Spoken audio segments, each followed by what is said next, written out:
Friends, we've all been there. You're staring at your computer, willing it to load that one last cat video when bam, the dreaded blue screen of death. But imagine this. It's not just your laptop. It's every computer at your doctor's office. It's the check-in kiosks at the airport. It's even, dare I say it, the self-checkout at your local grocery store. Though let's be honest, that's probably a blessing in disguise. That's essentially what happened this week. And yeah, it was about as fun as a root canal performed by a honey badger. The culprit, a faulty software update from cybersecurity firm Crowdstrike. You see, in the digital world, updates are like vaccines for your computer. They protect you from nasty viruses and hackers lurking in the digital shadows. But in this case, the vaccine was worse than the disease. It triggered a global meltdown, turning millions of Windows computers into expensive paperweights. This wasn't just some minor inconvenience. We're talking airlines grinding to a halt, hospitals postponing surgeries, and financial institutions resembling abandoned amusement parks. The world runs on Windows, and for a hot minute, it seemed like someone hit the pause button on civilization. Remember Y2K, when everyone thought the world was going to end because computers couldn't tell the difference between the year 2000 and 1900?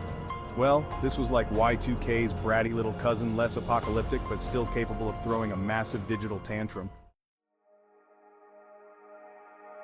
Now let's talk specifics, shall we? Because when systems crash, chaos doesn't discriminate. It's an equal opportunity offender. Airlines, those majestic beasts of travel, were hit particularly hard. Picture this. You're at the airport, desperately clutching your overpriced coffee and neck pillow, only to see departure boards lit up like Christmas trees, but not in a good way. Flights delayed, flights canceled, and the only thing taking off are passengers' tempers.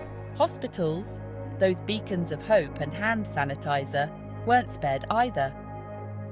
Imagine being a doctor who can't access patient records, or a nurse unable to update medication dosages. It was like trying to perform surgery with a spork. Not ideal, to say the least. Surgeries were postponed, appointments rescheduled, and the only thing spreading faster than frustration was probably whatever highly contagious bug brought half the waiting room there in the first place. But wait, there's more! Financial institutions, those temples of money and complicated acronyms, also found themselves in a digital pickle. ATMs went dark, transactions froze, and for a moment, the global economy teetered on the brink of a nervous breakdown. It was like someone replaced all the bankers with hamsters frantically running on tiny wheels. A lot of activity, not much progress. And let's not forget about online businesses, those digital empires built on ones and zeros. Websites crashed, online orders vanished into the ether, and customer service hotlines became the digital equivalent of a black hole. Calls went in, but nothing came out. It was like the internet itself went on a sudden and very inconvenient vacation. So who do we blame for this digital dumpster fire? Well, all fingers pointed to Crowdstrike. The company, in a move that can only be described as corporate awkwardness, admitted their update was as faulty as a screen door on a submarine. They scrambled to release a fix, but it was about as useful as a chocolate fire guard. You see, their solution involved individually patching each affected computer. It was like trying to put out a forest fire with a squirt gun. IT professionals around the world were pulling all-nighters, fueled by caffeine and despair, desperately trying to resuscitate their systems. Meanwhile, Crowdstrike's CEO, in a move straight out of the How to Not Handle a PR Crisis handbook, took to Twitter. Did he issue a heartfelt apology? Did he offer a detailed explanation? Nope. He basically said, "Oops, our bad, but hey, at least it wasn't a cyber attack." It was the digital equivalent of accidentally setting your neighbor's house on fire and then cheerfully pointing out that at least it wasn't raining. The internet, being the unforgiving beast it is, wasn't impressed. People were demanding answers, compensation, and maybe even a few sacrificial lambs. It was a PR nightmare, and Crowdstrike was the one wearing the uncomfortable clown shoes. Section 4 Twitter sphere explodes, from blue screens to botched AI summaries. Now let's talk about the internet's reaction to this whole debacle, because oh boy, it was a sight to behold. Twitter, that digital town square where everyone has an opinion and nobody is afraid to share it, no matter how misinformed, went into overdrive. Hashtags like #Microsoft Meltdown and #CrowdstrikeCurse were trending faster than a Kardashian baby name. Memes about the blue screen of death flooded timelines, and everyone with even a rudimentary understanding of computers suddenly became an armchair cybersecurity expert. But the real kicker? Twitter's own AI bots, those digital know-it-alls designed to summarize trending topics, completely misinterpreted the situation. They picked up on all the sarcastic tweets from cybersecurity professionals joking about the chaos and spun them into a positive narrative.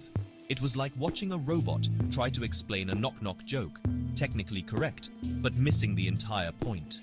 This AI-generated summary, which praised Crowdstrike for its quick response and transparency, quickly became the top story on the platform. It was a perfect example of how artificial intelligence, for all its advancements, can still be hilariously bad at understanding human sarcasm.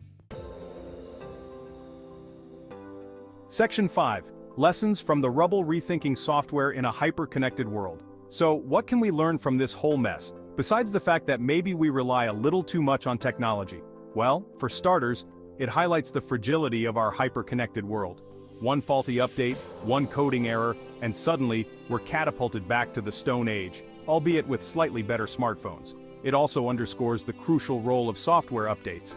They may seem like a nuisance, popping up at the most inconvenient times, but they're essential for keeping our digital lives running smoothly.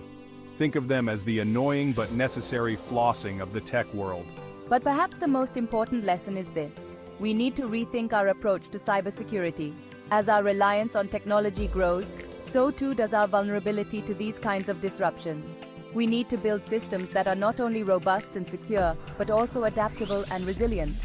The Crowdstrike meltdown was a wake-up call, a stark reminder that in the digital age, even the smallest error can have global consequences. It's time to learn from our mistakes and build a more secure digital future, one update at a time. And maybe, just maybe, we should invest in some better AI bots while we're at it.